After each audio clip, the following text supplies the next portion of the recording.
बुद्धिझममध्ये आता आपण बघणार आहोत अ, सगळ्यात आधी गौतम बुद्ध आणि त्यांच्याशी रिलेटेड इम्पोर्टंट प्लेसेस. ओके. प्लेसेसमध्ये काय लुंबिनी पहिली प्लेस म्हणजे जे पहिलं जे ठिकाण आहे त्यांचं लुंबिनी. लुंबिनीमध्ये काय झालं त्यांचा बर्थ जन्म झाला. बोधगयामध्ये काय झालं एनलाइटनमेंट झालं. एनलाइटनमेंट म्हणजे त्यांना नॉलेज नॉलेज प्राप्त झालं, ज्ञान प्राप्त झालं. ओके. आणि सारनाथमध्ये काय झालं फर्स्ट सरमन. सारनाथमध्ये फर्स्ट सरमन मीन्स धम्मचक्र त्याच इव्हेंटला काय म्हणतात Dhammachakra Pravartan. Okay. First sermon म्हणजे पहिलंच त्यांनी प्रवचन केलं सारनाथमध्ये. त्याच्यानंतर कुशीनगरमध्ये काय कुशीनगरमध्ये महापरिनिर्वाण त्यांना महापरिनिर्वाण प्राप्त झालं कुशीनगरमध्ये. त्याच्यामुळे हे 1, 2, 3 आणि 4 हे चारही प्लेस आपल्याला लक्षात ठेवायचे आहे. हे एमसीक्यूच्या फॉर्ममध्ये बऱ्याच वेळा विचारले जातात. ओके. त्याच्यानंतर नेक्स्ट पॉइंट आहे थ्री जेवेल. जसं आपण जैनिझम मध्ये बघितलं होतं right faith, right knowledge, right conduct. असं इथं पण थ्री जेवेल्स, थ्री रत्न सांगितलेले आहे. तर इथं आहे बुद्ध, धम्म आणि संघ. बुद्ध मीन्स एनलायटनमेंट, ज्याला ज्ञान प्राप्त झालेलं आहे. धम्मा मीन्स टीचिंग ऑफ बुद्धा, बुद्धाच्या ज्या टीचिंग आहे त्याला त्याच्यावरती एम्फेसिस करणं, त्याला फॉलो करणं. आणि लास्ट जे आहे ते संघ म्हणजे मोनास्टिक ऑर्डर. जे गौतम बुद्धांनी जे मोनास्टिक ऑर्डर क्रिएट केली होती ती म्हणजे संघ. ओके. त्याच्यानंतर फोर नोबल ट्रूथ सांगितलेले आहेत. आता हे सगळ्यात जास्त पॉप्युलर आहे आणि हे इम्पॉर्टंट आहे एक्झामसाठी. फोर नोबल ट्रूथ गौतम बुद्धांनी काय सांगितले होते की जगामध्ये दुःख आहे, दुःखाला कारण आहे आणि त्या कारणाला कारणाला अंत करण्यासाठी अंत पण आहे. आणि तो जो अंत आहे त्या अंताला आपल्याला एक मार्ग दिलेला आहे. तो मार्ग फॉलो केल्यानंतर ते जे रिझन आहे, ते जे कारण आहे दुःखाचं ते आपण नष्ट करू शकतो. Okay. There is a suffering, there is a cause of suffering, there is end of suffering. दुःखाला अंत पण आहे आणि there is a part to end of suffering. Okay.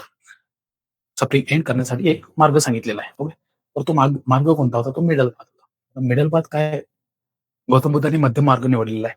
Non extremism म्हणजे जेव्हा गौतम बुद्ध घरून निघाले होते एनलाइटनमेंट जेव्हा प्राप्त होण्याच्या आधी प्रत्येक ऋषीमुनीकडे ते गेले. त्यांनी प्रत्येक उपवास केले. स्वतःच्या शरीराला त्रास दिला.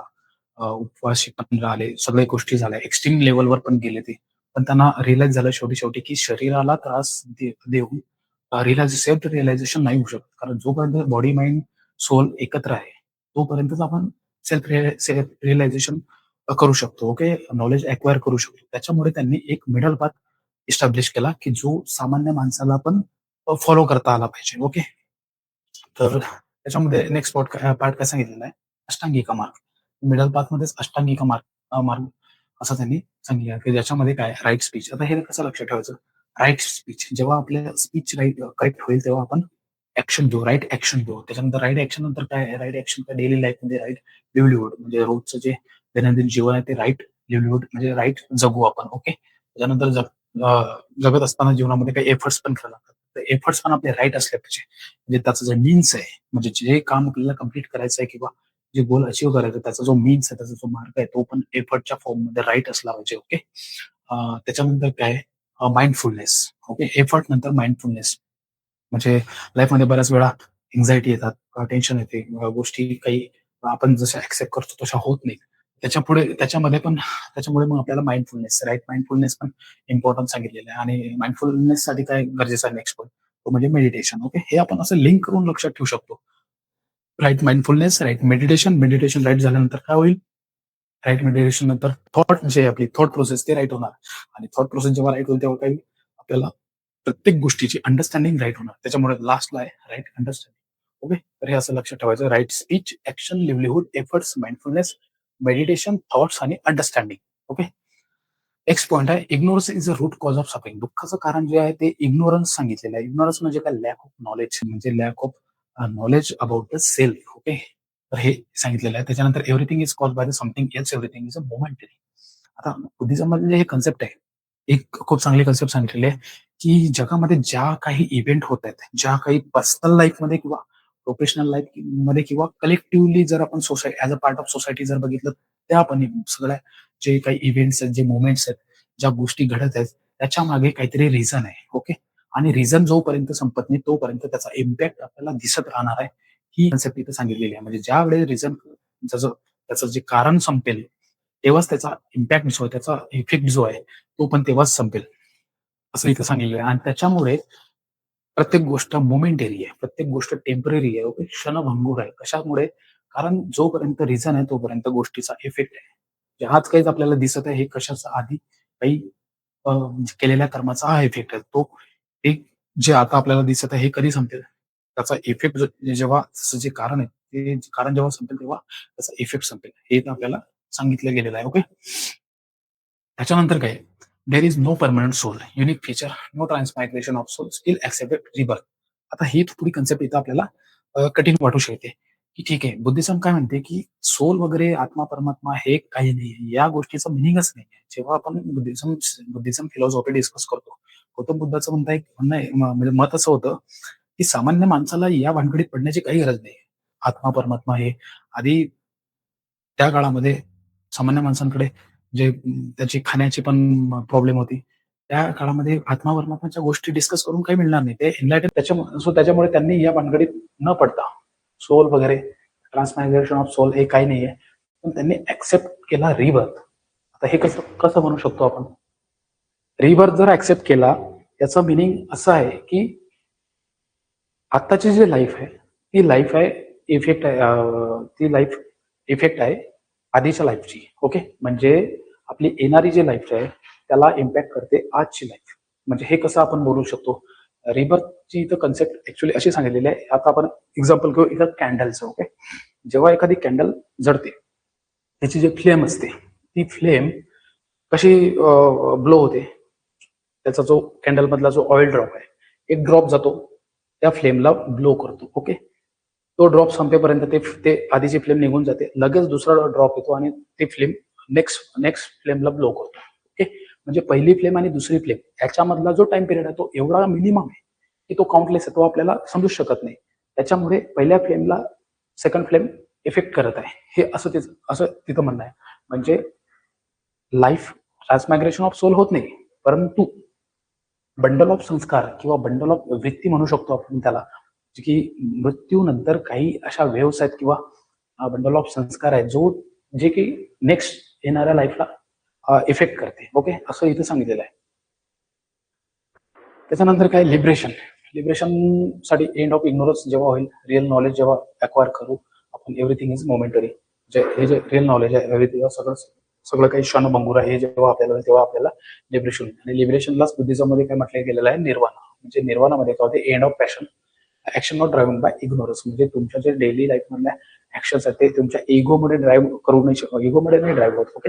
ते तुम्ही as a natural existence of human being, म्हणजे निर्वाणा जरी प्राप्त झालं तरी तुमचं पॅशन जे आहे इगो वगैरे सगळं संपून जाईल, पण तू स्टील एक्झिस्ट तुम्ही ह्युमन बिंग. म्हणजे गौतम बुद्ध जेव्हा त्यांना एनलायटेनमेंट प्राप्त झालं, त्यांना जेव्हा आत्मसाक्षात्कार वगैरे झाला, तरी ते एका सामान्य व्यक्तीप्रमाणे प्रत्येक गावागावामध्ये फिरून त्यांनी प्रवचन दिले. म्हणजे ते स्टील ह्युमन बिंग मध्ये ह्युमन बिंगच्या फॉर्म मध्ये असतानाही निर्वाणा होऊ शकते. हे इथं आपल्याला मिनिंग याचं समजून येते. ओके. सो आता स्कूल ऑफ बुद्धिझम मध्ये पण काही सब स्कूल तयार झाले होते. तर त्याच्यासाठी ते कशावर डिपेंड होते? की दोन प्रश्नावरती डिपेंड होते, की जेव्हा बुद्धिझम डिवाइड झाला तर त्याच्यासाठी क्वेश्चन दोन रिस्पॉन्सिबल होते. पहिला क्वेश्चन होता की reality of external world. Okay. हे जग खरोखर अस्तित्व आहे का या जगाचं? आणि जर अस्तित्व असेल तर ते कसं आपण जाणून घेऊ शकतो, किंवा how to know the reality of world. Okay. हे तिथं सांगितलं होतं, रियालिटी ऑफ एक्सटर्नल वर्ल्ड आणि how to know the reality of external world. आता एक्सटर्नल वर्ल्ड रिअल आहे असं म्हणणारा जो बुद्धिझमचे जे सबस्कूल आहे ते आपण बघणार आहोत. ओके. की या जगाचं अस्तित्व मानणारा जो सबस्कूल आहे बुद्धिझमचा तो पहिला आहे हीनयाना बुद्धिझम. हीनयाना किंवा त्यालाच म्हणतात सर्वस्तिवादीन बुद्धिझम. म्हणजे शब्दातच आहे सर्व अस्तिवादीन, सर्व म्हणजे सगळ्या गोष्टीला एक्सेप्ट करतो. ओके. त्याला हीनयाना बुद्धिझम पण म्हणतात. आता यांचं काय म्हणणं आहे की एक्सटर्नल आणि internal both are real. External world म्हणजे प्रकृती पण सत्य आहे आणि इंटरनल वर्ल्ड म्हणजे आपलं बॉडी माइंड कॉन्शियसनेस हे पण सत्य आहे. ओके. आणि म्हणून यालाच आपण लेसर व्हेकल म्हणतो. म्हणून हीनयाना, आणि हिन हा नेगेटिव्ह शब्द आहे गिव्हन बाय महायाना बुद्धिझम वाल्यांनी यांना हीनयाना म्हणून संबोधलेलं आहे. Okay. So they regard Buddha as a human Bing. आता ह्याच्यामध्ये हिनियन बुद्धिझम काय म्हणते की बुद्धा जे आहे ते ह्युमन बिंग होते, ते देवता वगैरे नव्हते. त्याच्यामुळे इथं आयडियल वर्शिपला जागा नाहीये. Okay. No ideal worship, no देवता.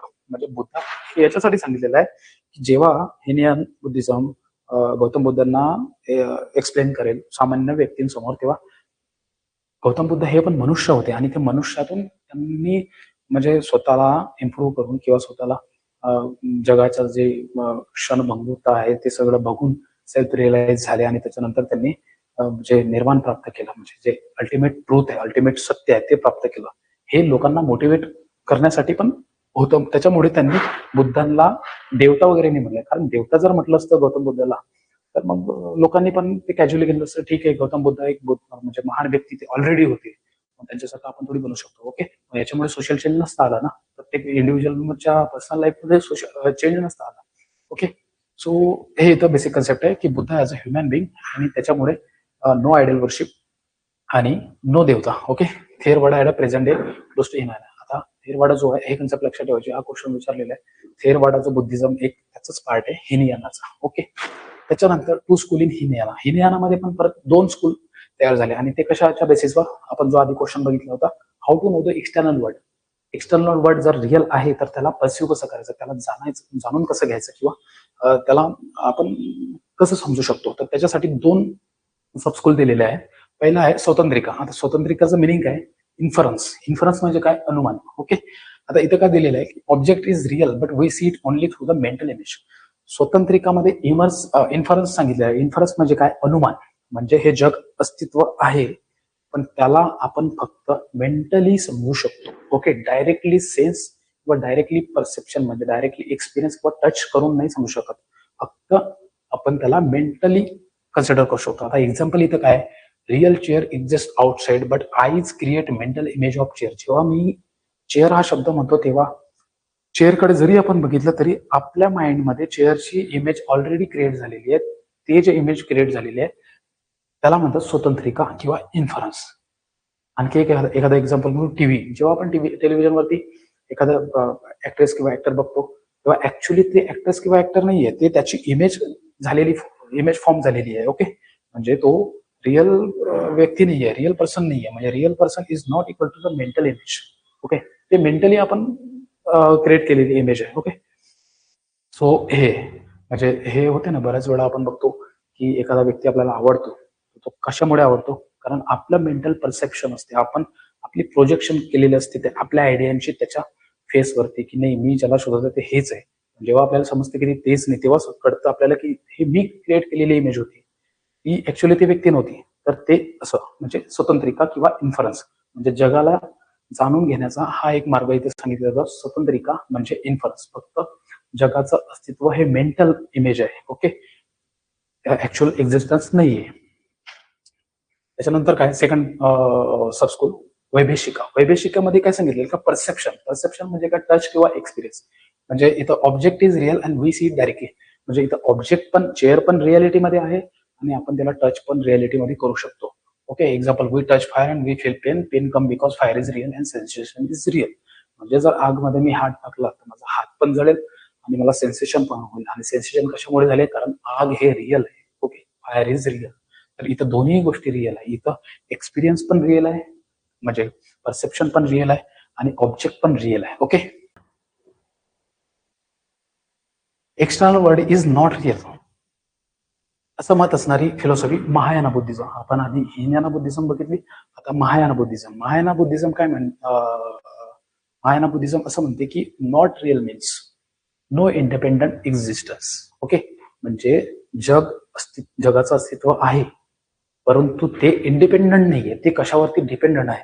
ते आपण कशावर डिपेंड आहे हे पुढे बघू. ओके, सो याला महायाना बुद्धिझम म्हणजे ग्रेटर व्हेकल पण म्हणतात, त्याला लेसर व्हेकल. हिनयाना बुद्धिझमला लेसर व्हेकल, महायाना बुद्धिझमला ग्रेटर व्हेकल असं म्हटलं जाते. Okay, they regard Buddha as a देवता, आणि महायाना बुद्धिझम मध्ये बुद्धाला देवता म्हणून मानले जाते. तिकडे आपण बघितलं हिनयानामध्ये बुद्धाला फक्त ह्युमन बिंग म्हणून मानले जाते, पण इथं बुद्धाला गौतम बुद्धांना देवता म्हणून मानले जाते आणि आयडल वर्शिप पण केले जाते. आपण बघितलं असेल बऱ्याच ठिकाणी गौतम बुद्धांच्या मूर्तीला म्हणजे पूजा वगैरे केल्या जाते. ओके, वर्शिप केल्या जाते. आणि ही जी महायाना बुद्धिझम आहे हे मोर लिबरल आहे आणि believe in heavenliness of Buddha, म्हणजे स्वर्ग आणि बुद्धा यांच्यामध्ये ते बिलीव्ह करते. All Buddha was doing an act of motivate other. म्हणजे बुद्धा प्रत्येक वेळेस धर्तीवरती येतात असं यांचं मिनिंग आहे. धर्तीवरती येतात कशासाठी, सामान्य लोकांना मोटिवेट करण्यासाठी. मोटिवेट कशासाठी, इनलायटनमेंट, म्हणजे जे अल्टिमेट ट्रूथ आहे ते जाणून घेण्यासाठी. ओके. आता याच्यामध्ये पण 2 स्कूल आहे महायाना बुद्धिझम मध्ये. तर ते प्रश्न कशावरती आहे, कशावरती बेस आहे, does mind real or not. आधी आपण बघितलं जगाचं अस्तित्व आहे की नाही आहे ते आपण हे ज्ञानामध्ये बघितलं. आता इथं माइंड म्हणजे एक्सटर्नल वर्ड आधी बघितलं आपण हे ज्ञानामध्ये, आता हे इंटरनल वर्ड म्हणजे mind. Body mind conscious, body आधी झाली, आता माइंड आणि कॉन्शियसनेस. तर महायानामध्ये काय आहे, माइंड रिअली एक्झिस्ट करते का नाही करत, आता याचा आन्सर बघू आपण. महायाना बुद्धिझमच्या 2 सबस्कूलमध्ये. याच्यातला पहिला सबस्कूल आहे योगाचारा विज्ञानवाद. आता विज्ञानामध्ये विज्ञान शब्द आहे म्हणजे इथं समजूनच जाईल आपल्याला की mind is real. Okay. Mind is real, consciousness is only and not matter. Yogachara Vijnanavada फक्त म्हणतो की कॉन्शियसनेसच रिअलिटी आहे, मॅटर नाहीये. मॅटर म्हणजे मॅटरचं अस्तित्वच नाहीये. Object are manifestation of mind. म्हणजे आधी आयडिया आली माइंडमध्ये, त्याच्यानंतर त्या आयडियाचं रूपांतर याच्यामध्ये झालं ऑब्जेक्टमध्ये. ओके. म्हणजे आधी आयडिया, नंतर मटेरियल, नंतर object. Yogachara means practice of yoga. Yogachara म्हणजे त्याच्या शब्दावरूनच कळतो आपल्याला प्रॅक्टिस ऑफ योगा. म्हणजे हे असं इंडिकेशन आहे की जर सॅल्वेशन मिळवायचं असेल तर आपल्याला मेडिटेशन किंवा mental training to attain enlightenment. Okay. Self realisation साठी आपल्याला काय करावं लागेल, मेडिटेशन आणि मेंटल ट्रेनिंग. आणि माइंड क्रिएटेड रियालिटी आणि एक्सपिरियन्स म्हणजे जे रियालिटी आहे, जे जग आहे, जे इंटरनल जग आहे, म्हणजे जे आपले सुख आणि दुःख आहे ते आपला माइंड क्रिएट करत आहे. त्यात एक्सटर्नल गोष्टीशी काहीही संबंध नाही. त्याचा माइंडमध्ये हार्मोन्स आपले रिॲक्ट करत आहेत, त्याच्यामुळे या सगळ्या गोष्टी होतात. त्याच्यामुळे आपल्याला सुख फील होते, दुःखही फील होते. ओके.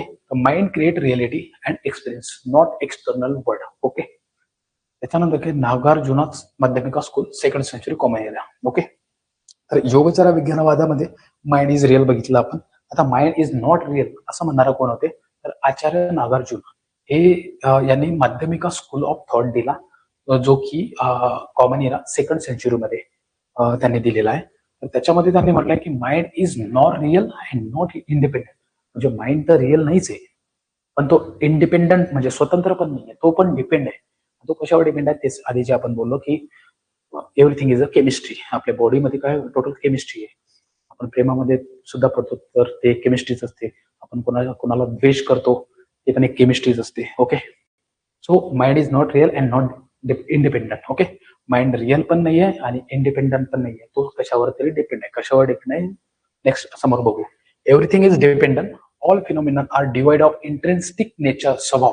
आपल्याला असं कधी कधी वाटते नाही मी खूप चांगला आहे, मी म्हणजे मी कम्पॅशनेट आहे, मी लोयल आहे वगैरे वगैरे. पण ऍक्च्युली हे तसं नाहीये. हे ऑर इंडिपेंडंट एक्झिस्टन्स. या सगळ्या गोष्टी डिपेंडंट आहेत कशावर तरी. म्हणजे एव्हरीथिंग इज डिपेंडंट. इथं सांगितलं आहे की जगामध्ये ज्याही गोष्टी आहेत त्या सगळ्याचं अस्तित्व नाहीये, ते फक्त डिपेंडेंट आहे. ते कशावर तरी डिपेंडेंट आहे. Okay. Things exist only in dependence on other causes, condition and concept. आता हे जे आधी सांगितलं एव्हरीथिंग इज डिपेंडंट, कशावर डिपेंडेंट, तर कॉजेस, कंडिशन आणि कन्सेप्ट. प्रत्येक गोष्टीच्या मागे काहीतरी रिझन आहे. प्रत्येक गोष्ट कशावरती डिपेंड आहे आणि ते कशावर डिपेंड आहे, तर त्याच्या कारणावर, कंडिशनवर आणि कन्सेप्टवर. काहीतरी इथं कन्सेप्ट आहेत, काहीतरी कंडिशन्स आहेत या जगामध्ये आणि काहीतरी कॉजेस आहेत म्हणजे काही कारण आहेत की त्या कारणांमुळे ह्या सगळ्या इव्हेंट्स, ह्या सगळ्या फिनॉमिनॉन, ह्या सगळ्या पर्सनल लाईफ मधल्या, प्रोफेशनल लाईफ मधल्या, सोशल लाईफ मधल्या ह्या सगळ्या ज्या इव्हेंट होतात याच्या मागे कॉजेस आहे, कंडिशन आहे आणि कन्सेप्ट आहे. ओके. म्हणजे everything is dependent and mind is not real and not independent. Okay. Mind is also dependent on the hormones, chemicals and chemistry of your body. Okay. Next, Madhyamika नाव कशासाठी दिलं यांनी, कारण माध्यमिकाचं मिनिंग असं आहे की अवॉइड एक्स्ट्रीम ऑफ इटर्नलिझम. म्हणजे आचार्य नागार्जुनाचं असं म्हणणं होतं की इथं परमनंट एक्झिस्टन्स पण नाहीये कशाचं, आणि निहिलिझम म्हणजे denial of existence of altogether. म्हणजे काहीच नाही असं पण नाही आणि काहीतरी परमनंट राहणार असं पण नाहीये. त्याच्यामुळे माध्यमिक म्हणजे मिडल पाथ, म्हणजे जो बुद्धांनी सांगितलं त्याचाच हा एक मिडल पाथ आहे. त्याच्यानंतर whatever is dependent arising we declare that to be the emptiness. आता याचं मिनिंग, या स्टेटमेंटचं मिनिंग असं आहे की जगामध्ये आपल्याला ज्या गोष्टी ही डिपेंडंट कशावर तरी दिसतात की ही गोष्ट एका गोष्टीवर डिपेंडेंट आहे, म्हणजे ए गोष्ट बी वर डिपेंडेंट आहे, याचा अर्थ ए काय आहे, ए एम्प्टी आहे. म्हणजे जोपर्यंत ए ला बी सपोर्ट करणार नाही तोपर्यंत एचं अस्तित्व नाहीये. त्याच्यामुळे ए ला इथं काय बोललं गेलेलं आहे, एम्प्टीनेस. एम्प्टीनेस म्हणजे शून्यता. शून्यता, तिथूनच मग शून्यतावाद जो नागार्जुनांनी सांगितला तो निघाला. म्हणजे त्याला तर हे शून्यता समजलं एम्प्टीनेस, म्हणजे एका गोष्टीचं डिपेंडन्स दुसऱ्या गोष्टीवर आहे, तर पहिल्या गोष्टीचं अस्तित्वच नाहीये. ओके, ते शून्य आहे, म्हणजे ते गोष्ट एक्झिस्ट करते पण तिचं अस्तित्व नाहीये, ते एम्प्टी आहे. ओके, म्हणजे असून नसल्यासारखी, म्हणजे काहीतरी आहे म्हणजे शून्य, झिरो. ओके, त्याच्यामुळे शून्यता. Realising emptiness lead to compassion, karuna and liberation from the suffering. हा इथं की कन्सेप्ट आहे की शून्यता याच्यासाठी बोलले गेले आहे की शून्यता जेव्हा आपण निरर्थकता, म्हणजे शून्यता म्हणजेच काय, निरर्थकता. जेव्हा गोष्टींच्या निरर्थकता आपण बघू तेव्हाच आपल्याला काय होईल की जे ऍक्च्युअल नॉलेज आहे, जे सेल्फ रिअलायझेशन आहे, जे ट्रू नॉलेज आहे, compassion, Karuna, liberation from suffering, म्हणजे जे दुःखाचं कारण आहे ते आपल्याला समजेल आणि आपण एका राईट वेनी आपण लाईफ जगू. ओके, असं त्याचा मिनिंग होते. आणि याच्यामध्ये हा जो ओल्डेस्ट टेक्स्ट आहे मिलिंद पन्नो, किंग मिलिंदा, याला मिनांडर पण म्हटलेला आहे. म्हणजे हा जो मिलिंद पन्नो हा जो ग्रंथ आहे हा महान बुद्धिझमचाच आणि बुद्धिझमशीच रिलेटेड आहे. तर हे पण आपल्याला लक्षात ठेवायचं आहे, एक्झाम पर्स्पेक्टिव्हने खूप इम्पॉर्टंट आहे. त्याच्यानंतर आचार्य नागार्जुनाने 2 ट्रूथ सांगितलेले आहेत. पहिला ट्रूथ आहे कन्व्हेन्शनल ट्रूथ, ज्याला की आपण समवर्ती सत्य म्हणतो. सेकंड आहे अल्टिमेट ट्रूथ, ज्याला म्हणतो आपण परमार्थ सत्य. कन्व्हेन्शनल ट्रूथ जे समवर्ती सत्य म्हणजे everyday common sense, day to day life मध्ये ज्या गोष्टी आपल्या होतात त्याला आपण इथं कन्व्हेन्शनल ट्रूथ म्हटलं गेलेलं आहे.